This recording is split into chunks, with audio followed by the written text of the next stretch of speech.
आज हम इस लेक्चर में डिस्कस करेंगे इलेक्ट्रोकेमिस्ट्री। क्लास 11 का जो लास्ट चैप्टर है वो स्टार्ट करेंगे, जिसका नाम है इलेक्ट्रोकेमिस्ट्री। इलेक्ट्रोकेमिस्ट्री क्या है, ये कौन सा ब्रांच है केमिस्ट्री का?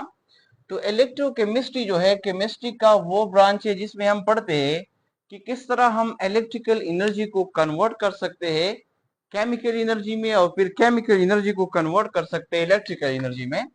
ये जो केमिस्ट्री है ये डील्स किसके साथ डील करती है? दो चीजों के साथ, कि किस तरह हमारे पास जो इलेक्ट्रिकल एनर्जी है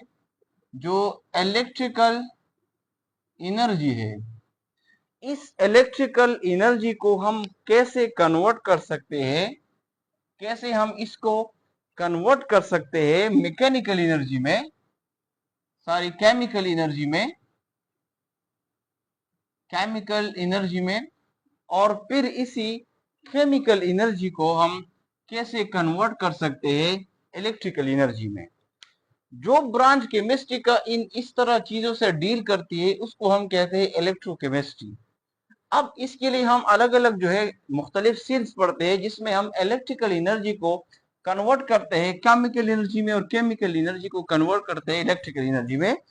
देखो, इलेक्ट्रिकल एनर्जी जो है, जब हम करंट को पास करते हैं, फॉर एग्जाम्पल हमारे साथ एक इलेक्ट्रोलाइटिक सोल्यूशन है ये, और इस इलेक्ट्रोलाइटिक सोल्यूशन से जब हम इस करंट को पास करते हैं, गुजारते हैं, तो इस करंट की वजह से इसके अंदर, इस सोल्यूशन के अंदर जो है केमिकल रिएक्शन होते हैं, मुख्तलिफ किस्म की केमिकल रिएक्शंस अकर होते हैं। तो अब क्या हुआ, इलेक्ट्रिकल एनर्जी हमने पास की एक इलेक्ट्रोलाइटिक सोल्यूशन से, उस सोल्यूशन के अंदर इस इलेक्ट्रिसिटी की वजह से मुख्तलिफ किस्म की केमिकल रिएक्शन अकर होते हैं।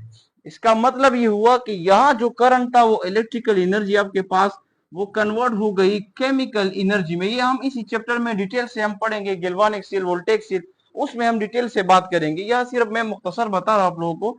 तो करंट जब हम इस सोल्यूशन से पास करते हैं, उस सोल्यूशन के अंदर मुख्तलिफ किस्म की केमिकल रिएक्शन होते हैं, और ये रिएक्शन किस वजह से हुई? यहाँ जो बिजली थी, जो करंट था, हमने सोल्यूशन से पास किया, उस पासिंग की वजह से यहाँ पे केमिकल रिएक्शन हो गई। मींस जो करंट था, जो बिजली थी, इलेक्ट्रिकल एनर्जी थी, वो कन्वर्ट हो गई केमिकल एनर्जी में। दूसरा, बाज वक्त ऐसे होता है, कुछ सब्सटेंसेस ऐसे होते हैं जिसमें ऑटोमेटिक रिडक्स रिएक्शन होते हैं।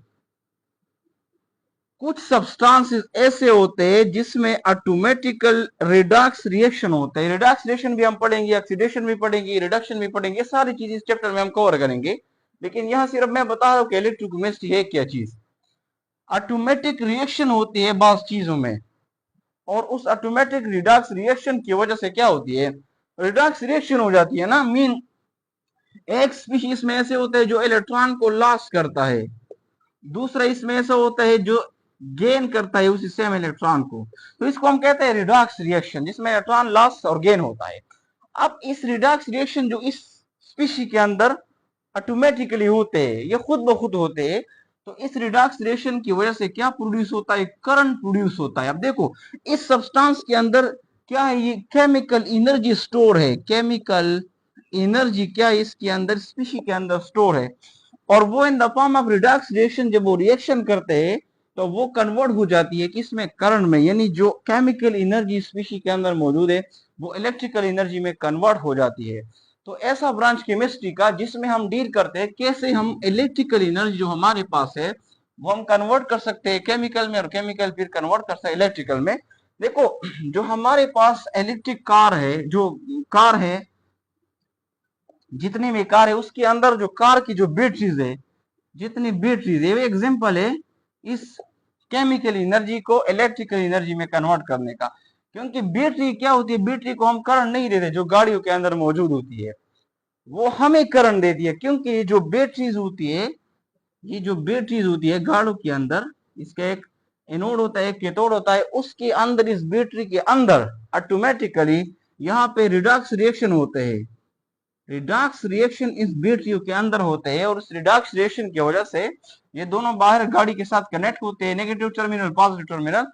ये बैटरी से क्या होता है, बिजली प्रोड्यूस हो जाती है। आप लोगों ने देखा होगा हमारे पास जो टॉर्च होती है, बैटरी जो टॉर्च होती है, जो लाइट करती है, ये क्या करती है, इसके अंदर सेल होता है, छोटा सा सेल होता है ऐसे, उसके अंदर सेल, ये सेल क्या है, इसके अंदर जो है ना, आप लोगों को पता है यहाँ पे ग्रेफाइट वगैरह चीजें होती है, केमिकल सब्सटेंसेस होती है, और उन केमिकल सब्सटेंसेस के अंदर स्टोर होती है केमिकल एनर्जी। तो ये केमिकल एनर्जी ये सेल यूज करता है, और फिर वो डिफरेंट टाइप्स ऑफ एनर्जी में उसको कन्वर्ट करता है। टार्च जो होती है, जब हम उसको जलाते हैं तो क्या होता है, ये सेल डिफ्यूज, ये डिकम्पोज हो जाता है इसके अंदर आहिस्ता आहिस्ता, और उसकी जो एनर्जी होती है केमिकल, वो कन्वर्ट हो जाती है in the form of light energy. ये आपके पास रेडियो है, और रेडियो के अंदर मुख्तलिफ जो साउंड एनर्जी प्रोड्यूस टेलीविजन में होती है, गाड़ियों के अंदर जो बैटरी होती है वो डिकम्पोज हो जाती है, उसके अंदर जो सब्सटेंसेस होती है, केमिकल स्पीशी होती है, उसके अंदर स्टोर होती है केमिकल एनर्जी, और वो chemical energy in the form of current जो है वो हमें बाहर प्रोड्यूस होती है। मीन केमिकल एनर्जी क्या होती है, कन्वर्ट हो जाती है इलेक्ट्रिकल एनर्जी में। तो एक इलेक्ट्रोकेमिस्ट्री ये ब्रांच है केमिस्ट्री का, जिसमें डील करते हैं हम दो चीजों से, इलेक्ट्रिकल एनर्जी को कैसे कन्वर्ट करते हैं मैकेनिकल में, मैकेनिकल को कैसे कन्वर्ट करते हैं इलेक्ट्रिकल एनर्जी में। अब कुछ इसके रिलेटेड जो है ना, कुछ बेसिक टर्मिनोलॉजी है, अब वो डिस्कस करते हैं। पहला बेसिक टर्मिनोलॉजी जो इलेक्ट्रोकेमिस्ट्री में है वो है electrolyte. Basic terminologies,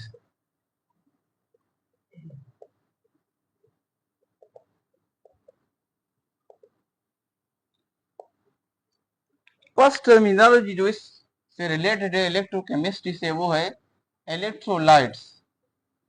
electrolytes, electrolytes क्या है, लेट्स सपोज कर ले ये मेरे पास एक बीकर है, इस बीकर के अंदर ये मौजूद है पानी, ये वाटर इस बीकर के अंदर मौजूद है।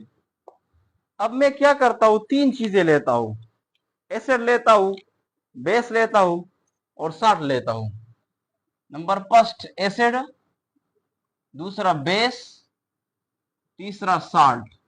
इसको बुक में कलेक्टिवली हम कहते हैं सब्सटेंसेस, सब्सटेंस। इस केस में इसको हम जब सब्सटेंस वर्ड आता है हम यूज करते हैं डेफिनेशन में कि वो सब्सटेंस जो हम पानी में डिजॉल्व करते हैं वो आयनाइज हो जाता है, और उसके सोल्यूशन से जब हम करंट पास करते हैं तो करंट कंडक्ट करता है। तो देखो तीन चीजें हमारे पास है, साल्ट है, बेस है, एसिड है।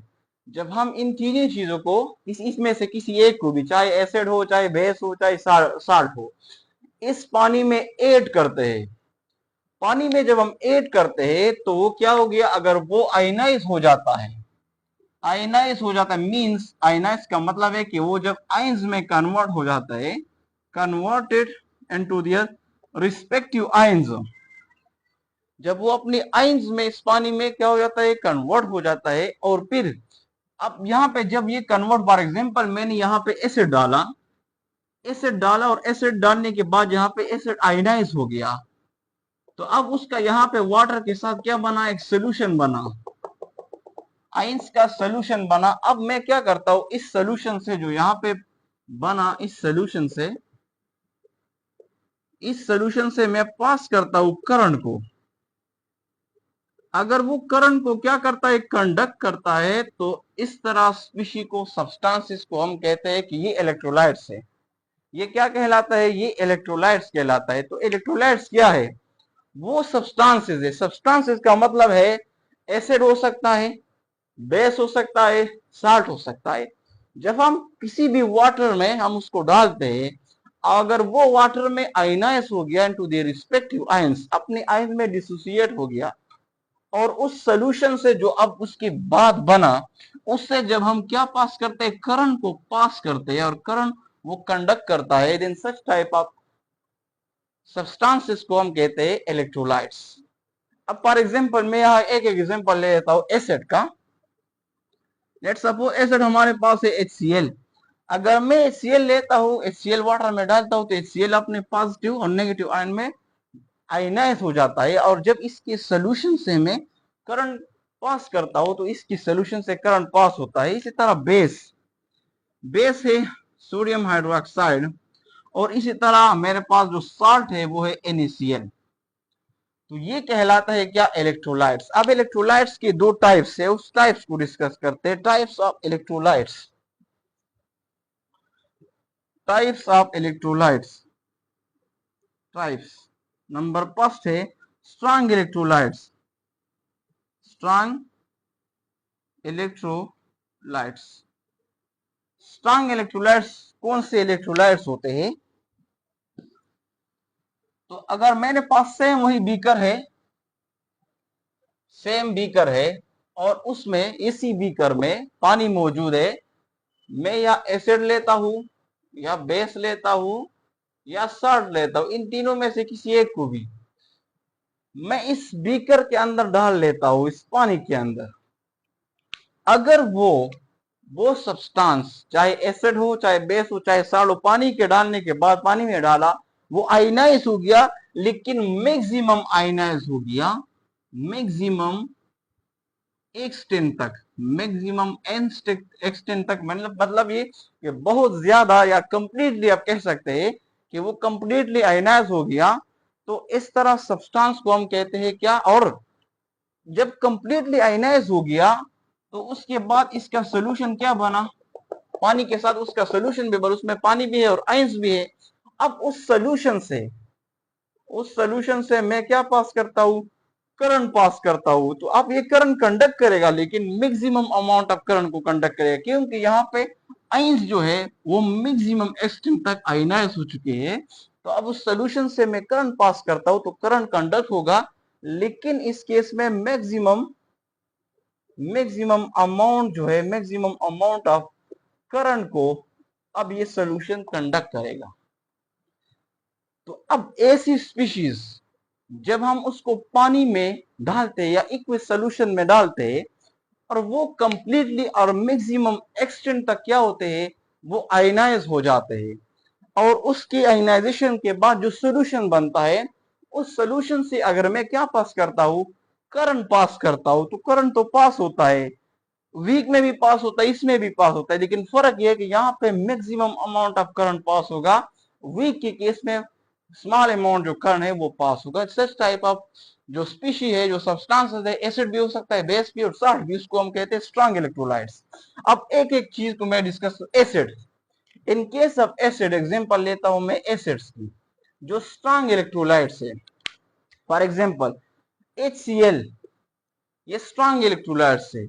इसी तरह H2SO4 सल्फ्यूरिक एसिड, ये भी स्ट्रॉन्ग इलेक्ट्रोलाइट्स है। इसी तरह HNO3, ये भी स्ट्रॉन्ग इलेक्ट्रोलाइट्स है। और HI हाइड्रोजन आयोडाइड जो है, ये क्या, ये एसिड है और ये स्ट्रॉन्ग इलेक्ट्रोलाइट्स है, क्योंकि मैक्सिमम लेवल तक ये आयनाइज हो जाते हैं और मैक्सिमम करंट इसकी सोल्यूशन से जब हम पास करते हैं तो इसकी सोल्यूशन से मैक्सिमम अमाउंट ऑफ करंट वो पास हो जाता है।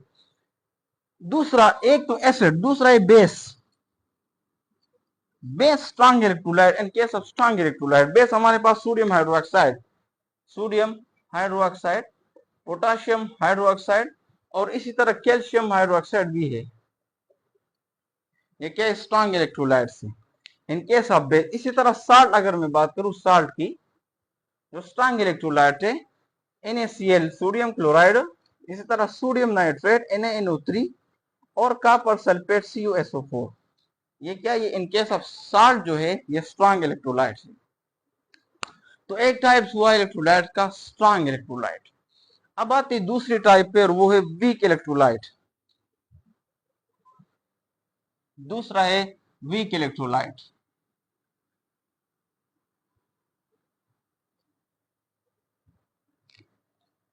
दूसरा टाइप है वीक इलेक्ट्रोलाइट।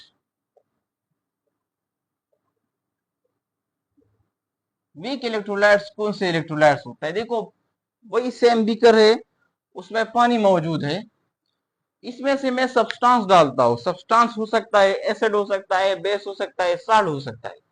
इसमें से किसी एक को भी मैंने इस सोल्यूशन के, इस पानी के अंदर जो है वो डाला। यहाँ पे क्या, ये पानी है, वाटर है, और वो क्या हो गया, इसके अंदर आयनाइज हो गया, लेकिन आयनाइज हो गया टू सम एक्सटेंट। इसकी आयनाइजेशन है लिमिटेड, और लिमिटेड कह सकते हैं, हम कह सकते हैं पार्शियली आयनाइज हो गया, पार्शियली और limited to some extent, to some extent और पार्शियली आयनाइज हो गया। मीन कंप्लीटली आयनाइजेशन नहीं हुई इसकी। और अगर मैं इसकी सोल्यूशन से, जो सोल्यूशन अब इसकी बात बना, आयंस बने ना पानी में, इसके आयंस मौजूद है, चाहे एसिड हो, बेस हो या सॉल्ट हो, पानी के अंदर जब वो आयनाइज हो गया, लेकिन पार्शियली आयनाइज हुआ। अब उस सोल्यूशन से अगर मैं करंट पास करता हूं, करंट को मैं इससे गुजार देता हूं, तो करंट तो कंडक्ट करता है। स्ट्रांग इलेक्ट्रोलाइट में क्या होता है, करंट कंडक्ट करता मैक्सिमम लेवल तक, मैक्सिमम अमाउंट ऑफ करंट। लेकिन इस केस में स्मॉल अमाउंट ऑफ करंट जो इससे पास हो जाता है, स्मॉल अमाउंट ऑफ करंट जो है वो इससे पास हो जाता है। इन सच टाइप ऑफ स्पीशीज या सब्सटेंसेस, एसिड हो सकता है, बेस हो सकता है, सॉल्ट, इसको हम कहते हैं वीक इलेक्ट्रोलाइट्स। वीक इलेक्ट्रोलाइट्स में examples in case of acids, acids में कौन से weak electro, for example acetic acid जो है, acetic acid CH3C double bond OH, ये है एसिटिक एसिड। एसिटिक एसिड, अब ये देखो एसिटिक एसिड जो है 1.3%, ये आयनाइजेबल है। इतने मतलब इतना कम लो परसेंट जो है ना इसका आयनाइज मींस, इसका मतलब है कि अगर मैं 100 मॉलिक्यूल ले लूं, 100 मॉलिक्यूल एसिटिक एसिड का, 1.3% का क्या मतलब हुआ, अगर मैं एसिटिक एसिड के 100 मॉलिक्यूल ले लूं पानी में, 100 मॉलिक्यूल, तो उसमें से 1.3 को अगर मैं 2 कंसीडर कर लूं कि राउंड अबाउट 2 है, तो 100 में से 2 मॉलिक्यूल जो होंगे एसिटिक एसिड के, वो जाकर आयनाइज हो जाएंगे। मीन इतना कम आयनाइजेशन है किस चीज का, एसिटिक एसिड का। तो एक एग्जांपल हुआ एसिटिक एसिड।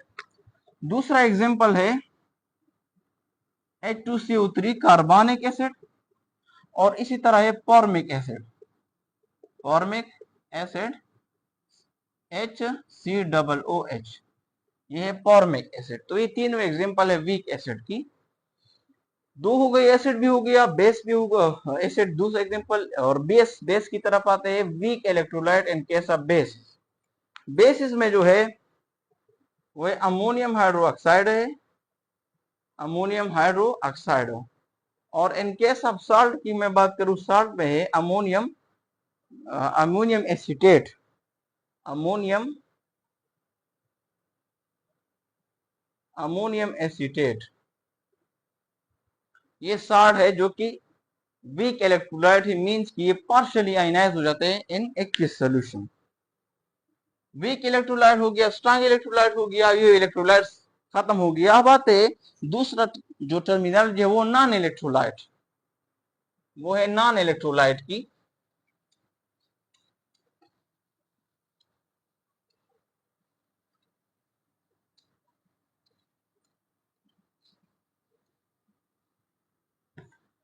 दूसरा जो टर्मिनोलॉजी है वो एक इलेक्ट्रोलाइट था, दूसरा है non electrolytes, non electrolytes. Non electrolytes कौन से सब्सटेंसेस होते हैं, नॉन इलेक्ट्रोलाइट्स वो चीजें होती है जब हम उसको पानी में डालते हैं, सब्सटेंसेस चाहे एसिड हो, बेस हो या सॉल्ट हो, और वो आयनाइज नहीं होते, पानी में बिल्कुल आयनाइज नहीं होते, और जब हम उसकी सोल्यूशन से करंट पास करते हैं तो वो किसी किस्म की करंट को कंडक्ट नहीं करता। Then such type of substances को हम कहते हैं क्या, नॉन इलेक्ट्रोलाइट। फॉर एग्जांपल, ये मेरे पास बीकर है, ये हमारे पास एक बीकर है, और इस बीकर के अंदर पानी मौजूद है, वाटर है। इस पानी में मैं डाल लेता हूं, यहां से एसिड डालता हूं, और यहां बेस डालता हूं, या मैं साल्ट डाल देता हूं। और यहाँ पे अगर मैं वाटर के अंदर डाल लेता हूं तो यहाँ पे किस किस्म का आयनाइजेशन नहीं होता, mean no ionization, no ionization. इसका जो एसिड है या बेस है या साल्ट है वो यहाँ पे आयनाइज नहीं होता, आयनाइज नहीं होता, तो ये जो सोल्यूशन बनता है इसमें किसी किस्म की आयन नहीं होती। आयन नहीं होते तो यहां से मैं अगर करंट पास कर लेता हूं, करंट को, तो करंट पास कर लेता हूं, लेकिन करंट ये सोल्यूशन से पास नहीं होता क्योंकि यहाँ पे आयन मौजूद ही नहीं है। जब आयन नहीं है तो करंट पास नहीं होगा। Then such type of substances को कहते हैं non electrolytes. Non electrolyte may be acid, may be base और मे बी सॉल्ट। तो ऐसा सब्सटेंस जब हम वो पानी में डाल देते हैं एक सोल्यूशन में, और वो किसी किस्म की आयन में आयनाइज नहीं होता, और जब उसकी सोल्यूशन से हम करंट को पास करते हैं तो किसी किस्म के करंट को वो पास नहीं करता, अलाउ नहीं करता, then such type of substances को कहते हैं नॉन इलेक्ट्रोलाइट्स। अब नॉन इलेक्ट्रोलाइट्स में एग्जांपल जो है कार्बन टेट्राक्लोराइड CCl4, इसी तरह पेट्रोल आपके पास है, डीजल है, इससे अगर आप करंट पास करेंगे, पानी में डालेंगे तो आयनाइज नहीं होगा, इसके किसी किस्म का करंट पास नहीं होगा, ये कहलाता है नॉन इलेक्ट्रोलाइट्स। अब देखो नॉन इलेक्ट्रोलाइट जो होते हैं ये क्या होते हैं, ये असल में ये जब हम पानी में डालते हैं ना तो सोल्यूशन तो बना रहता है, असल में जब हम नॉन इलेक्ट्रोलाइट को किसी भी सोल्यूशन में पानी में डाल लेता है तो वो कन्वर्ट हो जाता है, converted into small units rather than to ionize नहीं होते बल्कि कन्वर्ट होते हैं इनटू स्मॉल यूनिट्स में।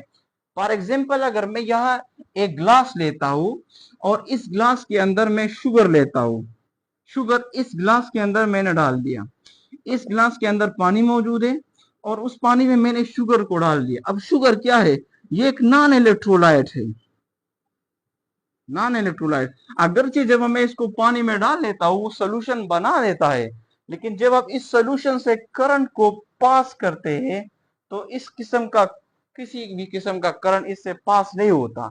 अगरचे पानी में डालने से क्या होता है, वो हमें दिखाई नहीं देते, वो होमोजीनियस सोल्यूशन बना देता है। क्यों? इसलिए क्योंकि वो जो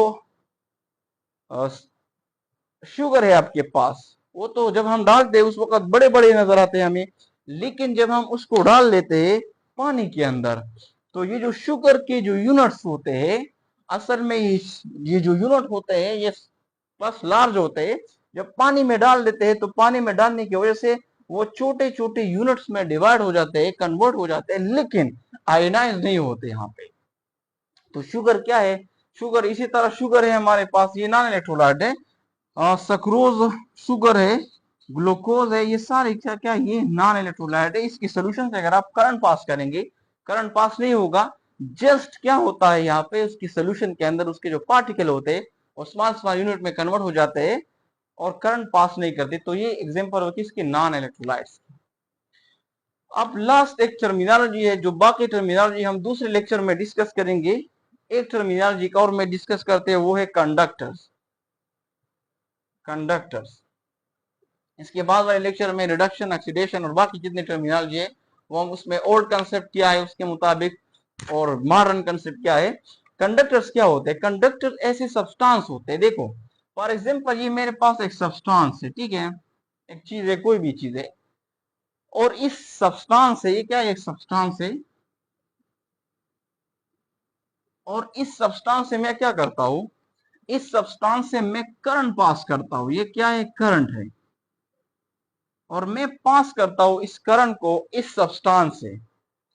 तो ये सब्सटेंस क्या करता है, ये अलाउ करता है, allow to pass through it, mean ऐसा सब्सटेंस है मेरे पास जिससे मैं करंट पास करता हूं, तो वो सब्सटेंस अलाउ करता है करंट को, यानी करंट उससे पास हो जाता है, करंट उससे पास हो जाता है। सच टाइप ऑफ सब्सटेंस को हम कंसीडर करते हैं कि ये क्या है, ये कंडक्टर है।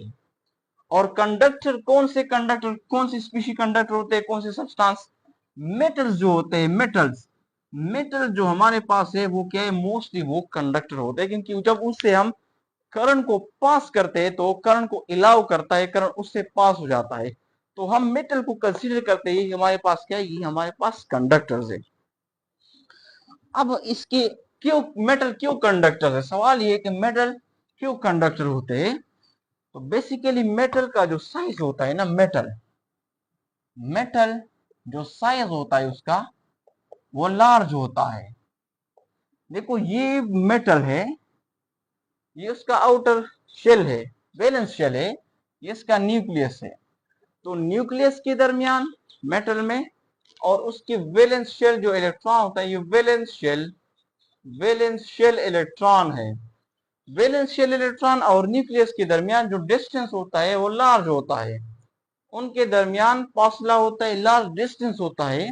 इस वजह से ये इलेक्ट्रॉन इसकी ग्रिप में इतना नहीं होता न्यूक्लियस की, तो हम कहते हैं कि एक मोबाइल इलेक्ट्रॉन ये आसानी से निकल जाता है, आसानी से निकल जाता है और काम करता है एज अ कंडक्टर के तौर पे। तो मेटल क्यों कंडक्टर होता है? क्योंकि मेटल का साइज लार्ज होता है, न्यूक्लियस और उसकी वैलेंस शेयर के दरमियान डिस्टेंस बहुत ज्यादा होते हैं। ये इलेक्ट्रॉन जो होते हैं वैलेंस शेयर की, वो न्यूक्लियस की ग्रिप में इतने नहीं होते, क्योंकि उनके दरमियान जो फासला है साइज लार्ज होने की वजह से वो दूर होते हैं उससे, वो आसानी से मोबाइल होते हैं। हम कहते हैं कि मोबाइल इलेक्ट्रॉन है, निकल जाते हैं। तो ये शो करता है, हम यूज करते हैं मेटल को एज अ कंडक्टर के तौर पे। आज के लिए इतना काफी है। इसके बाद लेक्चर में जो बाकी टर्मिनोलॉजी है, रिडाक्स रिएक्शन क्या है, रिडक्शन क्या है, ऑक्सीडेशन क्या है, वो सब दूसरे पार्ट में हम डिटेल से डिस्कस करेंगे।